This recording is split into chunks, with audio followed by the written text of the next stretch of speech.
ससुराल के मेहमान। सुगंधा बहू, यहाँ आओ तो जरा। जी माँ जी, बताइए क्या बात है। सुगंधा बेटा, 8 बज रहे हैं, खाने की क्या तैयारी की है तुम दोनों ने? खाना तैयार है माँ जी। वो मिष्का सलाद काट रही है और पुलाव बना रही है, बाकी सब तैयार है। हाँ, मतलब अभी बना ही रही हो ना दोनों। ऐसा करो, 2 आदमी का खाना और बढ़ा लो, और एक काम करना, खीर भी चढ़ा देना। क्या हुआ माँ जी, ऐसे अचानक कौन आ रहा है? अरे तू ज्यादा आंखें मत फाड़, मेरा मिक्कू भैया आ रहा है। हाय, कितनी मिन्नतें करने पे तो आने को राजी हुआ है, और 2 रोटी खिलाने के नाम पर तू आंखें फाड़ रही है। ऐसी बात नहीं है माँ जी, वो भाभी बस इतना कहना चाहती थी कि ऐसे अचानक मामा जी आ रहे हैं, सब खैरियत तो है ना। बाकी अगर थोड़ा बताकर आते तो हमें तैयारी करने को पूरा टाइम मिलता ना। अरे तू अपना जी क्यों छोटा कर रही है? जी भर के तैयारी कर ले, वो 9:30 से पहले यहाँ नहीं आने वाला। तुम दोनों ऐसा करो, तब तक खाना तैयार कर दो और ड्राइंग रूम भी बिल्कुल चमका दो। मेरा मिक्कू भैया आए तो उसे पूरे घर में गंदगी ना दिखने पाए। अपनी बात कहकर उर्वशी अपने कमरे में जाकर कपड़े बदलने लगती है। कुछ ही देर में उर्वशी नई साड़ी पहनकर तैयार होकर सोफे पर बैठ जाती है और दोनों बहुओं को काम बताने लगती है। उर्वशी के बताए अनुसार दोनों बहुएं भाग भाग कर सारे काम निपटा रही थी। मिष्का, तूने खीर चढ़ा दी है ना? और हाँ, पनीर की सब्जी बनाना। कभी घिया तौरी लाकर मेरे भाई के आगे रख दो। तुम दोनों की मिली भगत मैं खूब समझती हूँ। अगर मैं यहाँ ना बैठूं ना तो मजाल है जो एक भी काम हो पाए। माँ जी, पहले हम दोनों मिलकर यहाँ की साफ सफाई कर देते हैं, उसके बाद मिलकर खाने का काम भी निपटा देंगे। सुगंधा और मिष्का ने जल्दी जल्दी हॉल में झाड़ू पोछा किया, सोफा कवर चेंज करने के बाद फटाफट डस्टिंग की और फिर से खाना बनाने में जुट गई। भाभी, आपको नहीं लगता माँ जी को हमें समय से बता देना चाहिए था कि आज घर पर कोई खाने के लिए आने वाला है? मिष्का, इनका तो रोज का है। समय से बता देती तो ये जो रौब दिखा रही है कि सब कुछ उन्होंने ही करवाया है, वो कैसे दिखा पाती? तू छोड़ ये सब बातें, ऐसा कर जल्दी जल्दी काम निपटा ताकि हम भी आज की शिफ्ट खत्म करके चैन से कुछ देर सांस ले पाए। सुगंधा और मिष्का जल्दी जल्दी काम निपटा रही थी। तभी सुगंधा का 5 साल का बेटा वहां आ जाता है। मम्मा, अभी तक खाना नहीं बना क्या? मुझे नींद आ रही है। बन गया है बेटा, बस मैं ला ही रही हूँ। भाभी, अब दोनों बच्चों को खाना खिला दो, मैं रसोई देखती हूँ। मिष्का को रसोई की जिम्मेदारी सौंपकर सुगंधा जाकर अपने बच्चों को खाना खिलाने लगती है।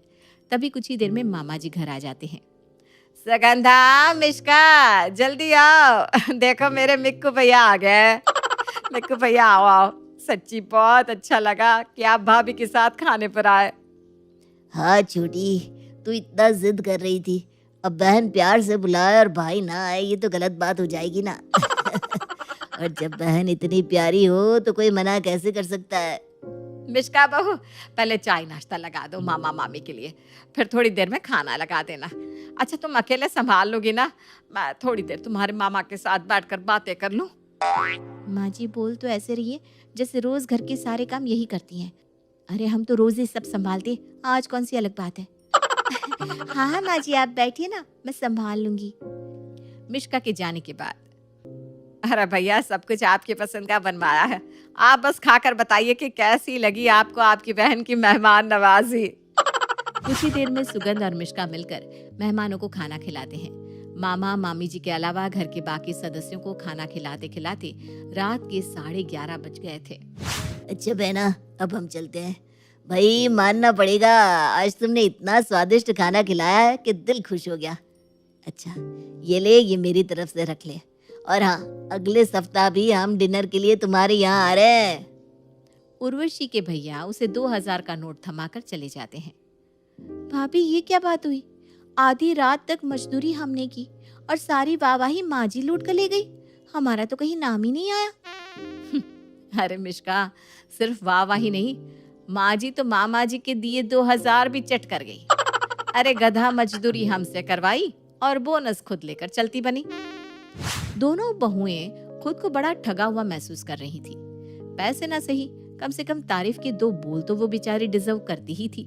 खैर, सास के सामने कुछ भी कह पाने की हिम्मत तो दोनों देवरानी जेठानी में से किसी की भी नहीं थी। इसलिए अपना काम निपटाकर दोनों अपने कमरे में सोने चली जाती है। 2 दिन बाद, मिष्का, आज तो सुबह की काफी सब्जी बची हुई है, इसलिए दोपहर में बस रोटियां बना देंगे, काम भी जल्दी निपट जाएगा। ठीक है भाभी। दोपहर के ठीक 1 बजे सास उर्वशी रसोई में आती है। सुगंधा, थोड़ी देर में मेरे गुड्डू भैया आ रहे हैं, बढ़िया सा नाश्ता लगा देना। और हाँ, तुम दोनों ने आज खाने में क्या बनाया है? माँ जी, गुड्डू मामा मेरठ वाले? हाँ हाँ, वही। गुड्डू नाम का एक ही भैया है मेरा। चौंक क्यों रही हो ऐसे? माँ जी, तो मेरठ से कानपुर ऐसे अचानक? तू अपना काम करना, मेरी ज्यादा जासूसी मत कर। अचानक से क्या मतलब है? अरे अपनी बहन से मिलने आ रहा है। माँ जी, आज तो सुबह की आलू गोभी की सब्जी बची है, इसलिए हमने कुछ बनाया भी नहीं है।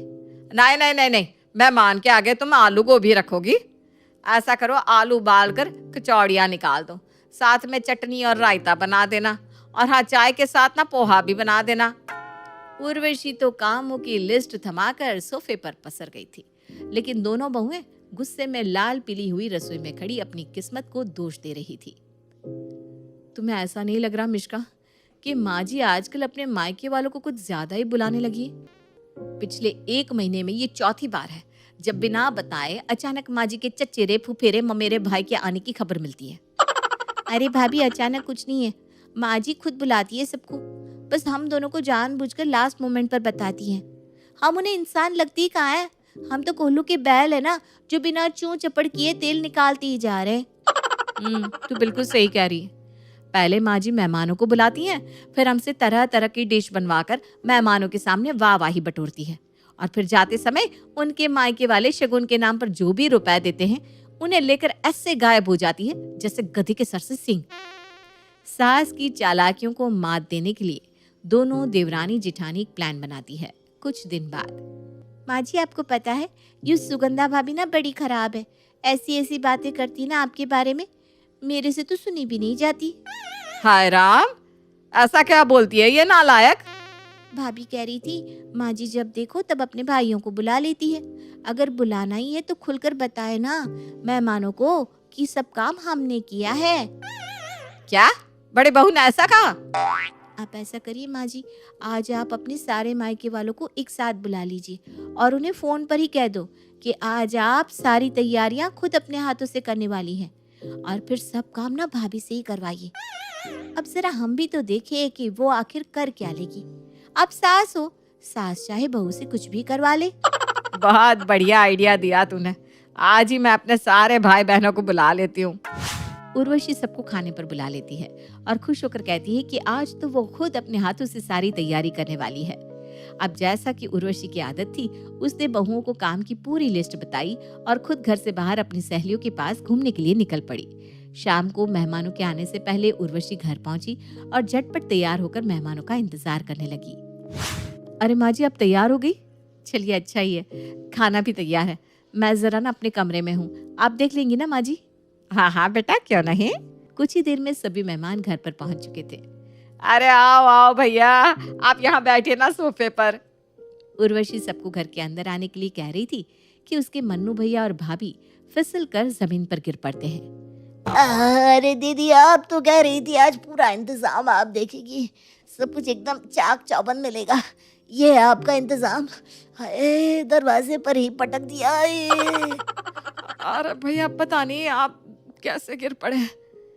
दीदी, यहाँ तो तेल गिरा हुआ दिखाई पड़ रहा है। थोड़ा झेंपते हुए उर्वशी सबको बिठाती है और पानी लेने के लिए रसोई में चली जाती है।